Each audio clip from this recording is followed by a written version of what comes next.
Shalom, puji Tuhan.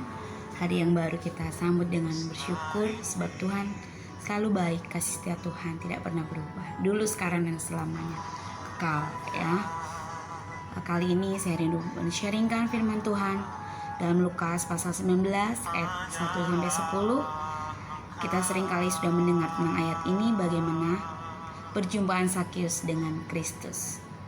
Apa teladan yang dapat kita lakukan seperti Zakius? Kita tahu ketika Tuhan berjalan ke kota Yeriko, di situ ada seorang pemungut cukai, kepala pemungut cukai yang bernama Zakius. Dan nama Zakius berasal dari bahasa Ibrani yaitu Zaki, yang artinya murni dan saleh ya.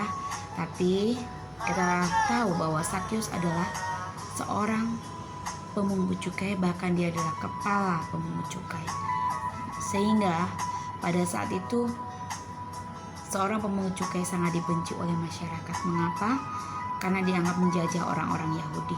Pemungut cukai mereka bekerja untuk menarik pajak lebih dari apa yang bisa dapat rakyat berikan kepada mereka, sehingga banyak dibenci oleh rakyat ya. Ketika kehidupannya semakin dibenci, tapi Zakius akhirnya berjumpa dengan Tuhan. Bagaimana perjalanannya? Kita lihat ketika Tuhan Yesus jalan ke kota Yeriko, di situ banyak orang datang dan Zakius pun mendengar nama Yesus. Dia ingin bertemu, dia berlari mendahului mereka, dikatakan dalam ayat yang keempat, berlari mendahului orang-orang banyak tersebut. Maka Zakius berlari dan memanjat pohon ara sebab tubuhnya pendek ya. Artinya apa? Yang pertama, Zakius punya kerinduan untuk berjumpa dengan Tuhan. Milikilah kerinduan dari hati kita, sebab Tuhan tahu hati kita ya. Tuhan tidak pernah memandang keadaan dan keburukan kita. Walaupun Zakius dibenci oleh orang, tapi ternyata ada kerinduan untuk berjumpa, untuk melihat Yesus. Padahal tubuhnya pendek, dia punya keinginan ya.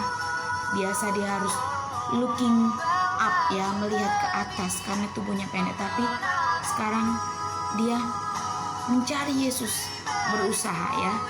Kerinduan hati yang memunculkan action ya, tindakan untuk berinisiatif.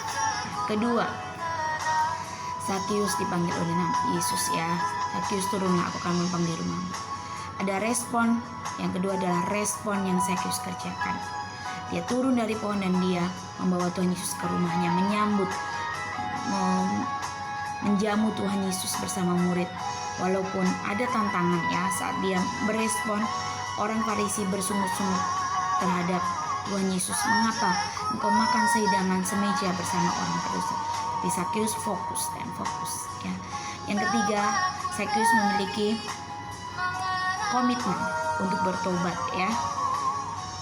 Akan mengembalikan 4 kali lipat dari apa yang dia diperas dari rakyat. Artinya perjumpaan dengan Tuhan mengubah hidupnya untuk bertobat dengan komitmennya yang jelas, sehingga menjadi teladan bagi kita semua bahwa perjumpaan dengan Tuhan akan mengubah hidup kita, siapapun kita dan saya. Tuhan tahu hati kita. Selamat menjadi berkat, teruslah memuliakan nama Tuhan dengan perubahan hidup kita. Shalom.